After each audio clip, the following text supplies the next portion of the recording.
एक पल के लिए कल्पना कीजिए, आप एक प्राचीन गुफा में खड़े हैं। दीवारों पर कुछ लिखा है। आप पढ़ते हैं और आपकी सांस रुक जाती है, क्योंकि जो यहां लिखा है वह वही है जो आज दुनिया के सबसे बड़े वैज्ञानिक अभी अभी खोज रहे हैं। लेकिन यह लिखा गया था हजारों साल पहले।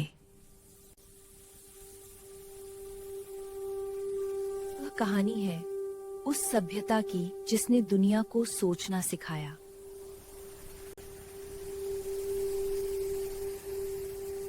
इसे छुपाया गया, मिथोलॉजी कहकर खारिज किया गया। आज हम पर्दा उठाते हैं, एक एक कहानी। तैयार हैं? हजारों साल पहले एक ऋषि रात के आकाश को देख रहा था और उसने एक प्रश्न पूछा जो इतना गहरा था कि आज भी दुनिया का सबसे बड़ा वैज्ञानिक इसका उत्तर नहीं दे पाया है। न सत था, न असत था, न मृत्यु थी, न अमरता। तब क्या हिला? कहां? किसकी शरण में? यह ऋग्वेद का नासदीय सूक्त है। 3000 से अधिक वर्ष पुराना।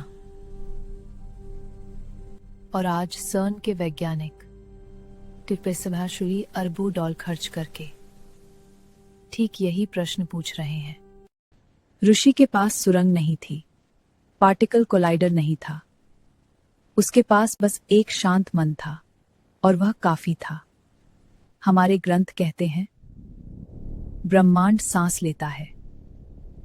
सृष्टि, सांस अंदर, जगत का जन्म, सृष्टि की। आधुनिक भौतिकी इसे ऑसिलेटिंग यूनिवर्स कहती है। वही लय, वही चक्र। सन 1650 एक बिशप ने घोषणा की, ब्रह्मांड 6000 साल पुराना है। पूरे यूरोप ने सिर हिलाया और मान लिया। इसी समय भारत में एक पंडित पुराण पढ़ रहा था। उसमें लिखा था ब्रह्मा का एक दिन 4 अरब 32 करोड़ वर्ष। आज विज्ञान कहता है पृथ्वी की आयु 4.54 अरब वर्ष है। 4.54 बिलियन ईयर्स। बिशप ने अनुमान लगाया, पुराणों ने गणना की और गणना सही निकली।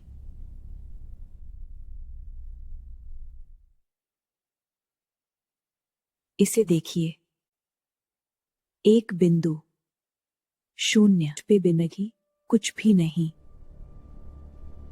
लेकिन जिसके बिना कुछ भी नहीं। शून्य के बिना कोई बाइनरी कोड नहीं, कोई कंप्यूटर नहीं, कोई इंटरनेट नहीं, कोई एआई नहीं, कोई बैंकिंग नहीं, कोई अंतरिक्ष यात्रा नहीं। यह अंक भारत का है। ब्रह्मगुप्त ने इसके नियम लिखे, आर्यभट्ट ने इसका प्रयोग किया। आज पृथ्वी का हर फोन, हर लैपटॉप, हर सैटेलाइट एक ऐसी संख्या पर चलता है जो इस भूमि पर जन्मी है। शून्य से सब कुछ, सब कुछ।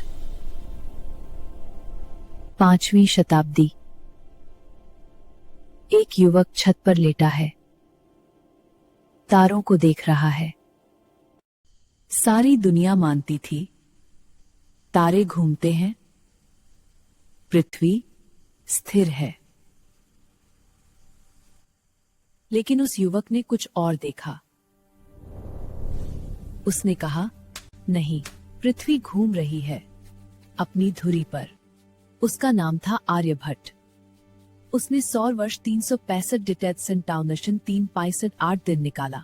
पृथ्वी के बाद 1000 साल बाद यूरोप में कोपरनिकस ने वही बात कही और उसे जीनियस कहा गया।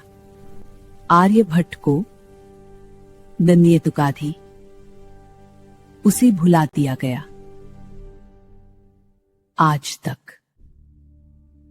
अब एक कहानी सुनिए जो आपकी मेडिकल टेक्स्ट बुक में होनी चाहिए थी, लेकिन नहीं है। 2500 साल पहले एक व्यक्ति का नाक कट गया था, युद्ध में या दंड में। उस जमाने में यह जीवन भर की विकृति थी। लेकिन एक चिकित्सक ने कहा, मैं इसे ठीक कर सकता हूं।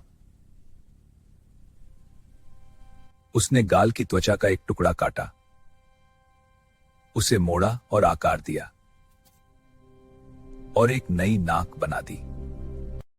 उस चिकित्सक का नाम था सुश्रुत, और यह तकनीक राइनोप्लास्टी आज भी ठीक इसी तरह दुनिया भर में प्रयोग होती है। सुश्रुत ने केवल एक सर्जरी नहीं की, उन्होंने 300 से अधिक शल्य प्रक्रियाएं वर्णित की, 125 शल्य उपकरण बताए, और सबसे अद्भुत बात, उन्होंने कहा, पहले तरबूज पर अभ्यास करो, चमड़े पर सिलाई सीखो, फिर रोगी को छूना। साल पहले एक कंप्लीट सर्जिकल ट्रेनिंग प्रोग्राम। यह कोई लोक कथा नहीं, यह मेडिकल रेवोल्यूशन है जिसे इतिहास ने दफना दिया।